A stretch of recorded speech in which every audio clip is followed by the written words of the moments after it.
Honestly, when I asked you, I was like going, please say yes, please say yes.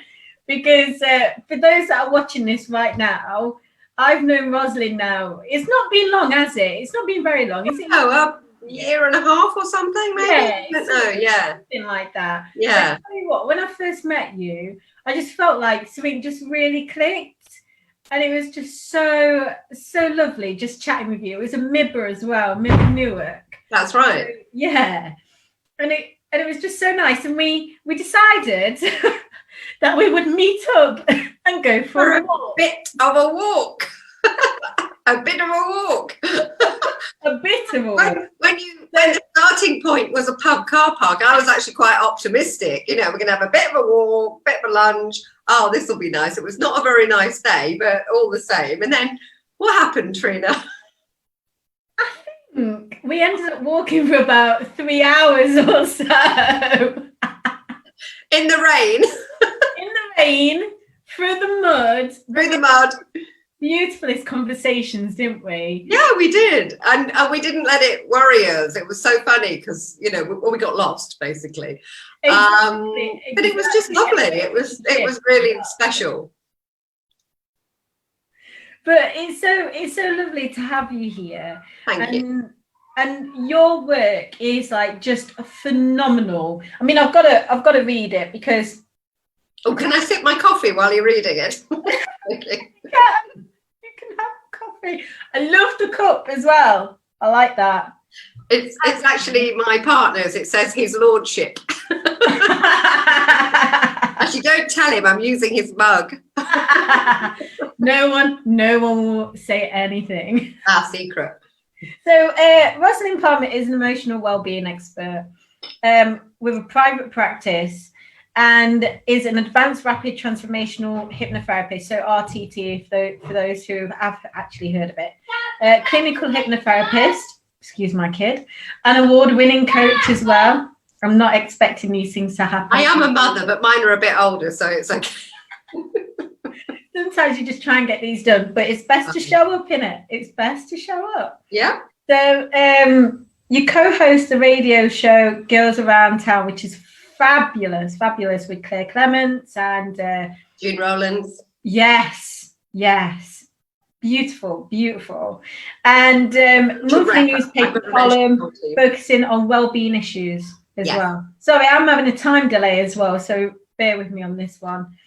And the best-selling author of the award-winning self-help book. You know what? We all have a copy. Reset, the blueprint to a better life. I tell you what, I open this book and it's almost like it talks to you. You know, if you've not bought this book yet, the link is above. Grab your copy because it talks to you. The women. Thank you. On my client intake form, I will let you carry on. It was kind of like, oh, okay. No, go. About me, but I will. But on my client intake form, I have a how did you hear about Rosalyn Palmer? And a woman I spoke to yesterday, she put, I read your book Reset, and by page 5, I was sobbing. You were talking to me. It was like really interesting. Yeah. But it's so true. I was actually talking to Ursula Kelly, who did the interview last week, and that was the exact same thing that came up. Was your book? It just gets around, Ros. It's a brilliant. Thank you.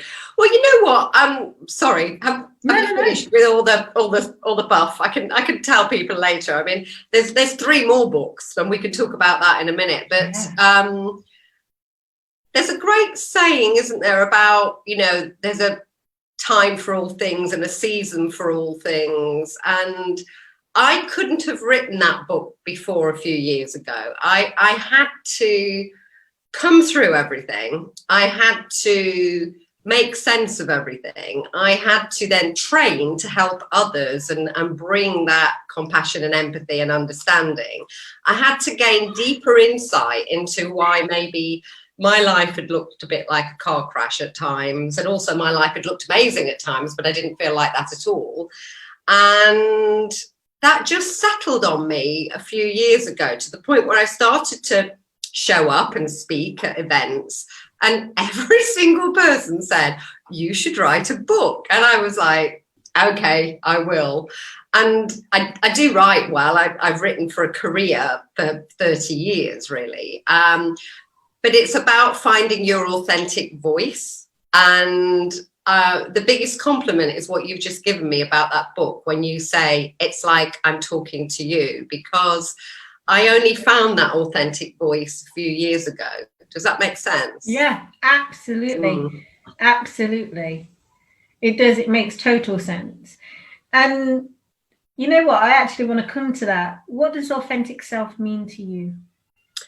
Yeah, well, look, I work with a lot of people who come to me for exactly that. They're, I like to call my go-to client Burnt Out Barbara, who, and I mentioned her right at the beginning of the book. She's somebody who, look, has a huge house, probably a really high profile job, kids in really expensive schools, goes skiing, lovely holidays, wears beautiful clothes. Look, and is miserable and empty and hanging on by her fingertips. The whirligig mind never switches off. This was me, and I find it like it's almost like I'm talking about somebody else when I get to this bit in my story, because absolutely genuinely, I owned an 8-bedroom house in London. I had a driver, I had a nanny, I had a gardener. I had a massage therapist who came in once a week. I used to go to an Ayurvedic doctor. I had acupuncture, you name it. I was a member of Home House, one of the most exclusive clubs in London. I'd go and do a personal workout at 6 o'clock in the morning before having breakfast and then starting my day. I built up an award-winning PR company, and I was a millionaire-ess at 40. Now, people go, yeah, living the dream. No. It was like, no, because the pain behind that mask, the inauthenticity of why do I feel so empty? Why can I just, please, could it all stop? Can I get off this merry-go-round? And I'd find that part of me. It was always there. I've been a very spiritual person all my life, and, I've always had very strong faith. I'd go on really healthy holidays. I'd go on yoga retreats or whatever. And by about day 3, I'd kind of wake up and go, hello, I'm getting a sense of this is me, this is who I am. But then you go back again. Yeah. I remember being on a plane flying to a skiing holiday, and we had Private Eye, the magazine, and I was reading Private Eye, and there was a cartoon. And it was this guy on the ski slope, and he had like his desk, his office desk. He was smoking a cigar. He was on the phone. His PA was stood next to him taking notes. He had piles of paper, and his wife's at the side in ski gear with another woman. And she goes, it always takes Homer a few days to acclimatize when we go on holiday. And I'm looking at this going, oh my God, that's me, So I was very mismatched. There was a mismatch about, who am I? What is my authentic self? I thought I'd dodged a bullet. We sold the company at 40, moved to the Bahamas. I'd kind of pulled it off, I thought. No. That's where my life imploded. The cancer turned up, the divorce, all the rest of it. But that actually made me find my authentic self, because when everything that was my ego, everything that was my mask, everything that had identified me to the outside world, i.e. my house, my job title, my nice clothes, my marriage, when that was taken away, and actually when you're getting a prognosis of you have a really bad cancer, you might not live to see Christmas, you suddenly, let me tell you, there is no other to-do list. Everything else just falls by the wayside. And I handled it in a really great way, because we moved to an out island on a 10-acre organic farm, and we lived on the land and the sea for 2 years. We didn't have any TV. We virtually had no Wi-Fi. I'll be honest, I don't think the kids loved it. It was very Bear Grylls, and that might look great, but they're like, no, I want television. My son used to say things like, I don't like the beach, it's too sandy. We live on one of the most beautiful beaches in the world. What's wrong with you? But a 9-year-old that, you know, they want different things. So, but for me, it was amazing. It was a complete spiritual awakening. I would get up with the sun, I would walk the beach. All I cared about was getting well. And I knew that had to be up here as well as here, because I'd done a lot of work with personal development gurus in the 90s. I was their PR agent. So I was going to Tony Robbins events because he was my client. I was doing fire walks when other people really genuinely thought that you should be taken away in a white van.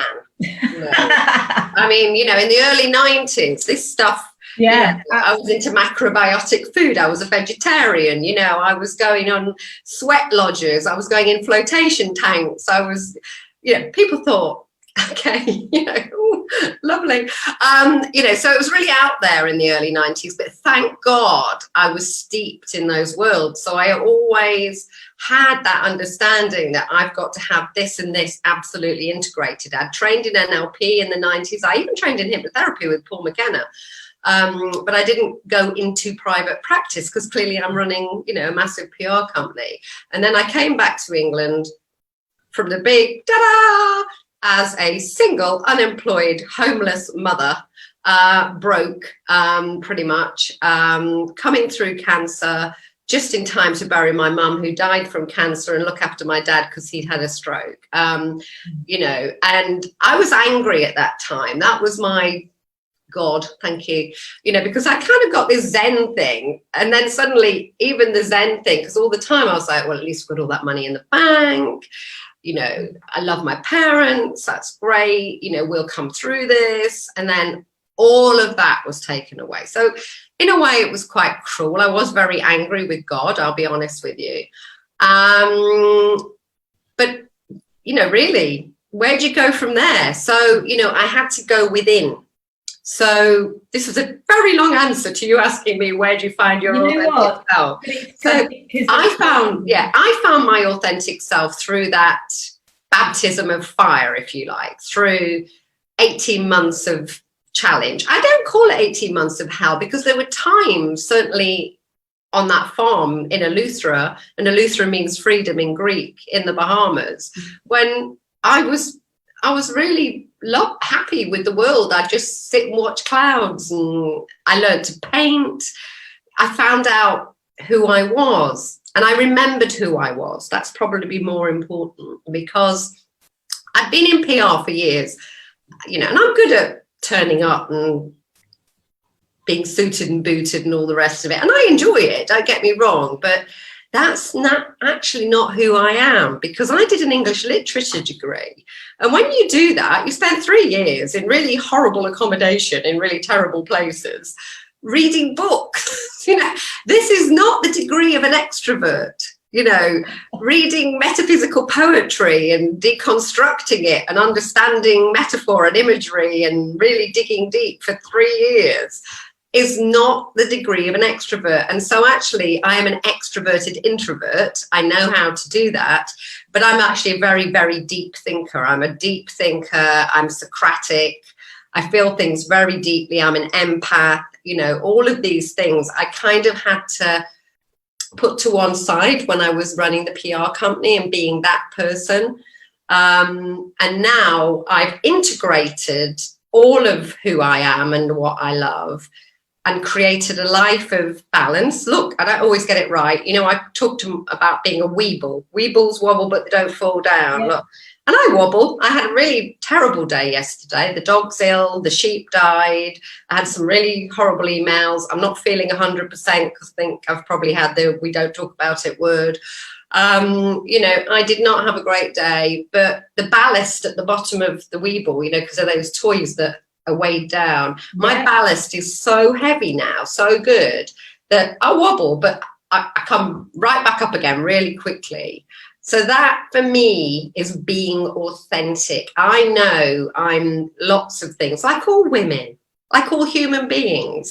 I'm not just a, well, former wife. I'm not just a partner. I'm not just a mother. I'm not just a therapist. I'm not just a coach. I'm not just a friend. You know, I'm all of these things. And there's days when, you know, I put Apple Music on and I want ding dong tinky Zen music. There's other days I'm like, dance music, like, garage, and we can be all of those things, but it's about finding that balance. It's about finding that place where you constantly self-right. Oh, that's beautiful.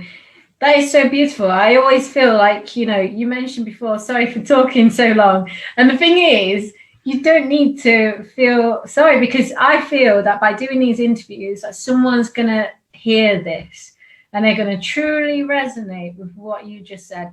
I know I did, from that introvert extrovert aspect, because I am introverted and I'm extroverted. Yeah. And being an empath. So I can totally see where you're coming from. And so my client is burnt out Barbara. Of course, I can work with anybody, and funnily enough, I get a lot of men as well, burnt out Bob. And they don't have to be high performing business women, because what I've described to you, all solopreneurs, I'm a solopreneur, all entrepreneurs, all starting businesses. I've been self-employed much of my life. I've also worked in big corporations and massive agency culture in London in the 80s and 90s. All of these things are not unique to the people at the top, so to speak. So I can really, really deal with it. But I do deal with them, and I deal with some quite esoteric things where somebody who looks like they've got it all going on will actually say to me, I am completely miserable. I'm empty. I don't feel my life has any purpose. I don't even know if I'm doing the right thing. Now, I'm not at all afraid of that, because I am a clinical hypnotherapist and rapid transformational therapist and coach. But that own life experience I've had, that intuition, that I know what this journey feels like. I know where these roadblocks take you. I can really relate to that. But that's the beauty of the type of coaching that you do, and the type and doing this, sharing the type of different modalities that are out there for everyone, that, we're not just limited to a modality of something to do. Not at all. Yeah. And for me, again, I speak from personal experience, what got me through. And again, that's what I share in the book, good and bad.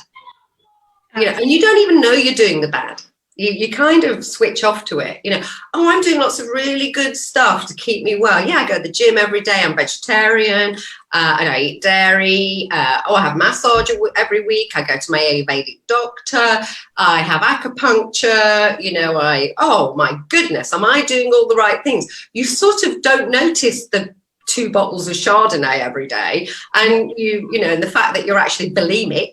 And that you think it's second nature to go to the toilet with a toothbrush and puke up halfway through a massive meal in one of the most expensive London restaurants there is, because you can't bear yet another meal and you want to keep your weight down. You don't think it's a problem that you get shingles and you just push on through. You don't think it's a problem you nearly break your leg and you go back to work the next day and you wonder why you have a problem going forward.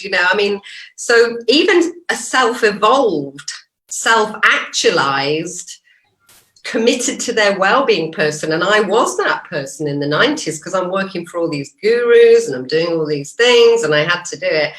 I was really in denial about some of the really bad ways I was putting sticking plasters on my life. That's so true. Yeah, really true. And look, we can even do it now, but at least now I'll kind of wake up and go, maybe tomorrow we'll go on a fast, because today we did whatever. And it's that I can balance it back very quickly now. And I don't beat myself up about when it goes wrong, because God knows I did. I nearly killed myself. I came that close to committing suicide. I was on antidepressants for 3.5 years. I was on sleeping tablets for 6 years. Of course, it didn't help because I had hormonal issues all the time. I was infertile, and then I got the cancer, and then that tipped me into a really aggressive early menopause, and I got really rubbish help, certainly from the conventional channels, you know, I was menopausal, I was burying my mother, I was looking after my father with a stroke, I'd worked out nearly all my life savings were gone, and I was flying to America to have cancer treatment, and they just turned around to me and went, oh, we think you're a bit depressed, and put me on antidepressants. No, I'm having a really terrible time, and actually a hug would be good, or somebody to cry with would be good, or somebody to look after my kids for an evening because I'm a single mum and I could just go out and have a laugh. That would be good, you know. And I feel really sad that I felt I was lacking at that time because I felt so awful, and actually I didn't really get compassionate, great help. And now I'm absolutely determined that anybody who walks through my door or rings me up is going to get all the help. And I refer people to other people like yourself, you know that. I'm not precious, you know. I'm really good friends with Linda Booth. We've been on holiday together, you know, from Tummy Talk. Tummy Talk, you know, if I feel it's a digestive issue, I refer to Linda. If Linda feels it's going on up here, she refers to me. I think the more we wellness warriors can collaborate, the better. Absolutely. I am in total agreement with you on that. The thing is, it kind of brings up that thing, doesn't it? You can't do everything yourself. And not only that as well, for what someone might want, it might be worth, you know, passing on to someone else. And they might not be ready for what you offer. That's the other thing. Exactly. You know, in my agreed challenges to make it good, I had psychotherapy several times. I used to refer to it as an expensive cry. But the thing is, it's almost you know, you go in, they push the Kleenex over to you, an hour later they go, same time next week, and you go, okay. You know, and I'm not poo-pooing it, because actually it probably kept me sane, you know, because I needed that. But actually it didn't kind of fix me, if you like. And of course, nothing can fix you. You have to be in a place where you are able to work and collaborate with the person to fix yourself. I really vet my clients, you know, I really do. If I don't think they're ready to make that change, to avail of what I give them, I'll actually say, I don't think we're a good fit. I don't think it's right. You know, and I've had CBT, I've had psychotherapy, I've had hypnotherapy, probably anything that goes before therapy. I've probably had it. You know, my book has a whole section on all the therapies I've tried. And I'm not poo-pooing them. And sometimes it's the right thing at the right time. That is so true. And that's the thing. It is the right thing at the right time. And you're so right. Certain therapies, like I've always said, for some people, my work may not suit them. Yeah. Because some of our work takes people really deep. Oh, mine really does, as you know. Yeah. And sometimes it brings up stuff. And as you know, the body holds on to many things. Yeah. So when working with someone, I kind of, you know, you kind of have an idea of whether they're ready or not. But then I have a list of therapists like yourself, who I can send people to. You know, if someone's not ready for the stuff that I do, then I'll send them on to someone else. Absolutely. And also you've got to feel comfortable with that person. You know, you've got to be, you know, there's a trust, there's a rapport, there's all of that. Look, there's all of these factors. They're all really important. And I'm fine. I've just launched my new website this week. Ta-da! And actually, I think on page 1 or very early, I don't know if it's on the homepage or it's the thing about me, I actually say, I'm not for everyone. You know, let's work out if we're a fit. You know, I'm trained to deal with everything. I mean, my niche is, because I've got a background in marketing, so I understand these things. You know, my niche is clearly burnt out Barbara, burnt out Bob, you know, these high performing people, maybe the more esoteric things. Also, people come to me who like, oh, I've tried everything, you're my last hope. I'm also a therapist. A lot of my clients are therapists, and they come to me for that safe place for where they can, you know, deal with stuff. But yeah, mine is a deep dive. I do coaching, but I tend to usually only do the coaching in conjunction with the therapy. That's not to say I wouldn't rule out you know, working with somebody only in a coaching context, because clearly, you know, I built £1 million, multi-million pound business by age 40. And then I was head of marketing for a training and development company and head of marketing for an international charity. I was a board member for 2 other international charities, you know, helping somebody through SWOT analyses or finding their niche, or all the things that, you know, everybody gives good advice about. They're second nature to me. So I can clearly do all of that, you know, because I've done it. You know, I worked for the top agencies in London in the 80s and the 90s, you know, and you learn that stuff. Yeah. And that's the thing, because you've got so much, you know, around what you do. It's so beautiful. And I wanted to talk to you because you're going to talk us through the 5 F's. So creating the balance between the 5 F's. So the first F was strengthening your faith. Yes. So strengthening your faith today. The second F was improving fitness. Yes. Yep. Friendships. Yes. Family. Yes. Finances. Yes. So It's brilliant. I'm actually not in lockdown at home. I'm going home at the weekend for the first time in like maybe 2 months. Oh. I've got bookshelves full of self-help and really great books. I'm sure you have. I'm sure most people have. I became a bit of a course junkie at one point. Oh, and courses were like bright, shiny things. I must go on another course. Yeah. And until I had to kind of do my accounts a couple of years ago and realised that I was spending like serious amounts of money on going to A-Fest and wonderful places in the world. And look, and I'm not saying for 1 nanosecond I regret that, but I tell you what the deal is. You go away, you feel incredible. You do the course, you read the book, you feel amazing. You start to adapt and you start to adopt the things and make them part of your daily life. 5 months later, 6 months later, you kind of go, oh, what was it that course said? Or what was all that really good stuff that I was going to do every day? What was it?